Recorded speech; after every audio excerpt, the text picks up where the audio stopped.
belediyemizin, Buca Belediyesi'nin asli görevlerini yapmaması. Asli görev nedir bir belediyenin? Çöpleri toplamak, altyapıdır, halkın temizliğiyle ilgilenen, halkın ihtiyaçlarını gidermek. Bunlar hiçbir şey yapmıyorlar.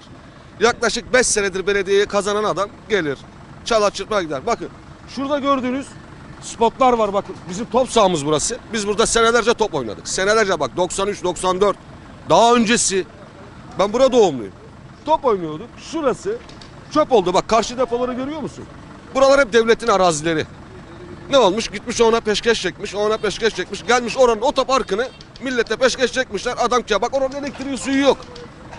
Elektrik su alamıyorlar. Kaçak oradan kullanıyorlar, buradan kullanıyorlar. Bak burası çöp. Şimdi Allah için ben buradaki bütün Türkiye'deki bütün insanlara söylüyorum.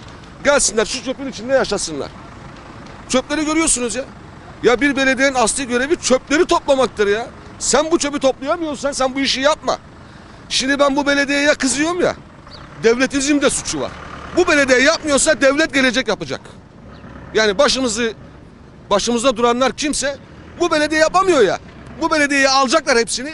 Devlet gelecek, devletimiz gelecek. Türkiye Cumhuriyeti Devleti'nin başındaki insanlar gelecek. Bu çöplüğü kaldıracak. Bak spotları görüyorsun değil mi? Atıl durumda. Bak kaç tane spot var. Ne masraf yapıldı buralara. Ne masraf yapıldı ya. Şu anda bizim top sahamız. Burası bizim top sahamız. Bak vatandaşlar herkes şikayetçi. Yazın burası. Yazın. Sıcaklarda bir gelin görün. Burada duramazsınız yani.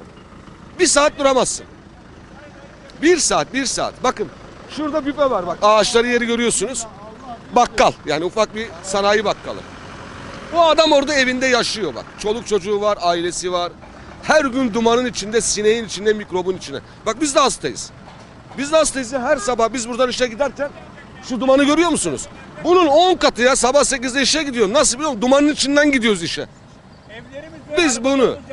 Bak şu evleri görüyorsun. Bak insanlar oturuyor burada. Hepsi şikayetçi. Her gün itfaiye. Şikayetçi. Bak zabıtalar geliyor buradaki esnafı tehdit ediyorlar. Mesela diyor ki buradaki esnaf eğer bir tanesi derse ben bu Buca Belediyesi'nden veya şu işletmeden veya şu birimden şikayetçiyim dese o zabıtalar belediye adamları oldukları için geliyorlar esnafı tehdit ediyorlar.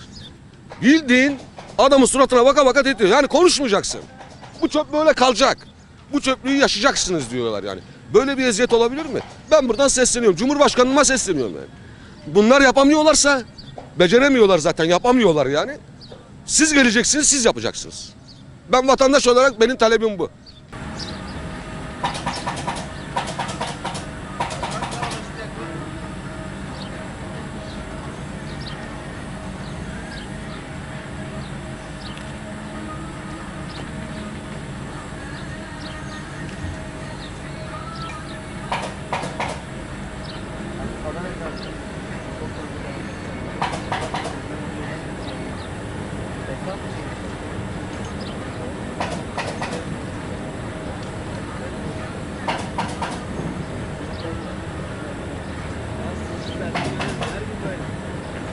Son 5-6 yıldır böyle.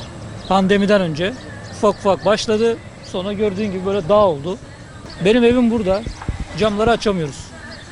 Çamaşırları yıkıyoruz. 2 saat sonra bir daha yıkamak zorunda kalıyoruz.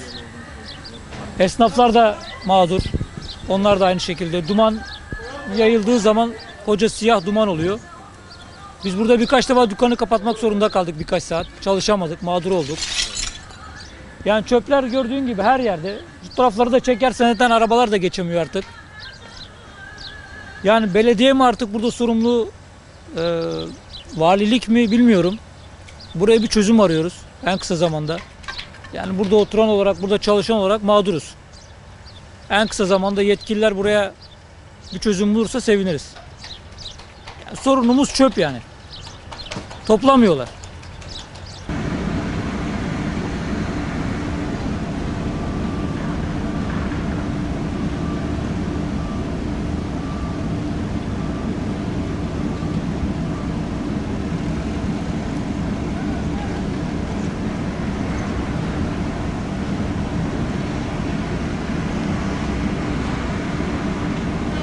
Ya işin neresinden tutarsan çözüm bulamıyoruz.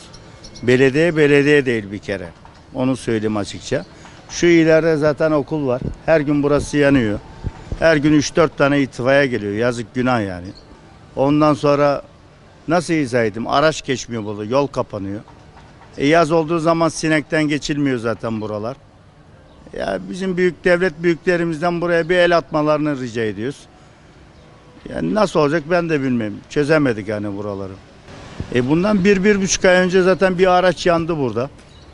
Efendime söyleyeyim, sabah bir abiyle konuştum. Hanımı astım hastası. Çocukları yine öyle. Pencerelerini açamıyor zaten.